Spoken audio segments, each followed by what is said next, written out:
For many renters and some homeowners, the pandemic's a crisis that could extend for several months. That's why housing advocates are calling on state legislators to pass a combination of measures that could provide stability beyond the recent 2-month extension of the moratorium on evictions. To tell us about the legislative campaign is one of its supporters, the executive director of the Chinese Progressive Association, Chen. Thank you very much for being with us, Karen. Thank you, Chris, for having me. I want to ask you one thing here. I know this is not the most likely scenario, but what if none of these measures pass? What would that mean especially for renters? Well, I think it's going to be very difficult for people who are already suffering. As you've seen, communities of color and immigrant communities have the highest rate in COVID-19 positive and death. And it's not an accident that in East Boston, the number continued to rise.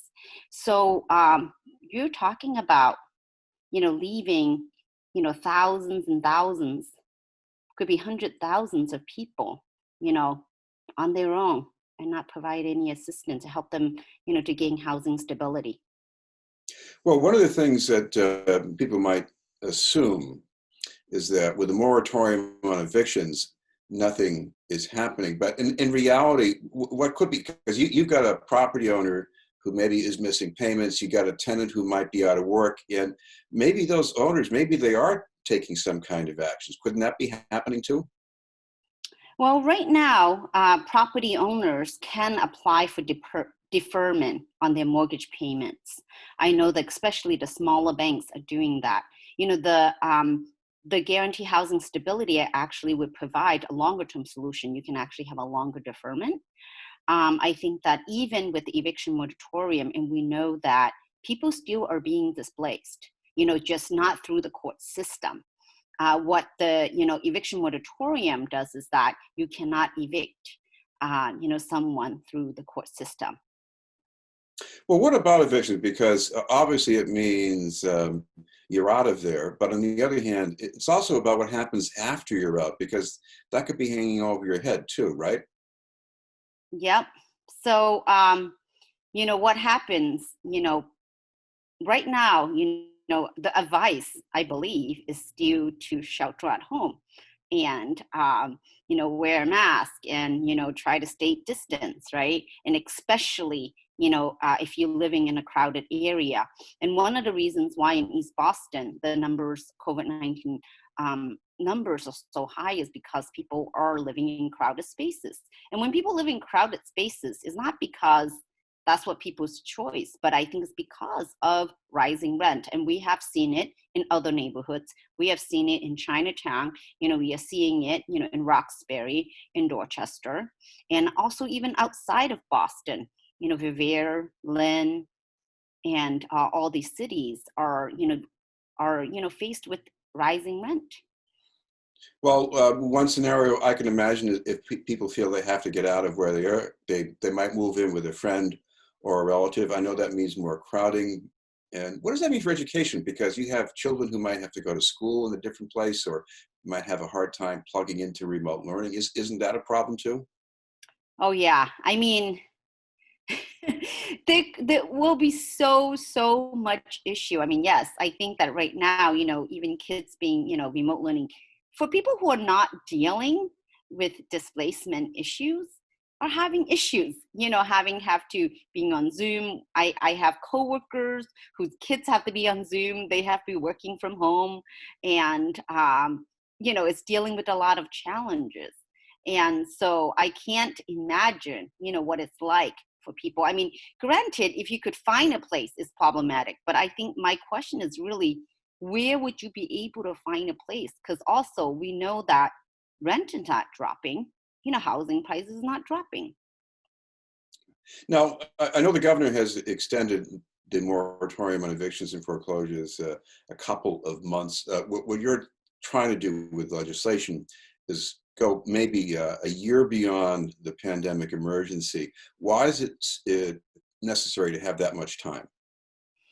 Well, if you look back to 2008, right, banks were bailed out, people were sold out. And so we're learning from that. We don't want to repeat that.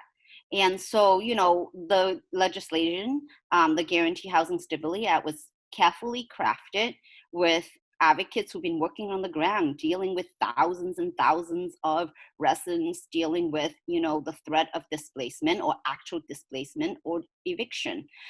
It has components, for tenants, but also small property owners. We don't put all property owners into one category. We know that, for property owners who own 15 units or less, they have, up to 1 year deferment. There's also financial assistance if you work with your tenant, and nonprofit owners.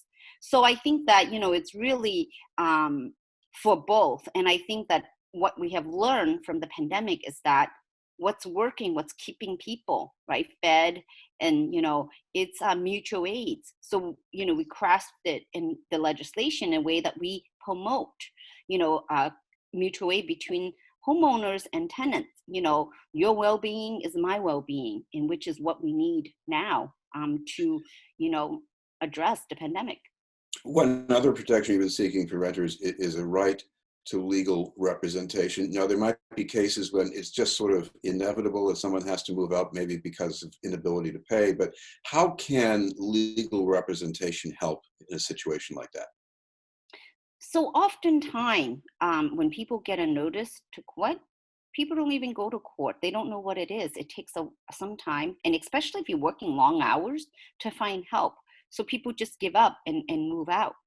And I think that the reality right now is that it's really hard for people to find a place. And then I think, we have seen, even without, before the pandemic, we see mass displacement of buildings, emptying out in various neighborhoods in Boston. So, so clearly that, the having, a lawyer, just that someone can tell you what your rights are, so you can assert those rights. And they're pretty basic. Another thing you're trying to do in the legislative package is to seal eviction records.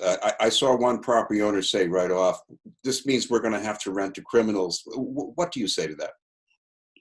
I would say to that person, you probably want to figure out, why that person is getting evicted. I think normally, eviction have a lot to do with what's your ability to pay. And, in sealing the records eviction, I don't think that it's going to harm the landlords. I think it just help tenants who are, we know the profiling happens, and if you're a small property owner, you can actually choose not to rent to family if you want to, you know and so it's not like, oh my god, there's going to be mass criminals that, going to try to rent places. I think people are just trying to live. And yeah, and I think that it has to do with, people's economic status. We have a little time. Part of the package here is also about increasing the supply of affordable housing, maybe breaking down some racial barriers in the suburbs as well. How important is that? So I think it's important, for to increase the supply of affordable housing, but you can't do it with like a blanket, like, okay, you can build your way out of the crisis. And we know that in Boston we have seen it, and that when there's no restrictions on how much affordable housing and how affordable they are, right, and how much set aside you have, what will happen is that, there will be mass evictions and displacements of working people, people who are making minimum wage.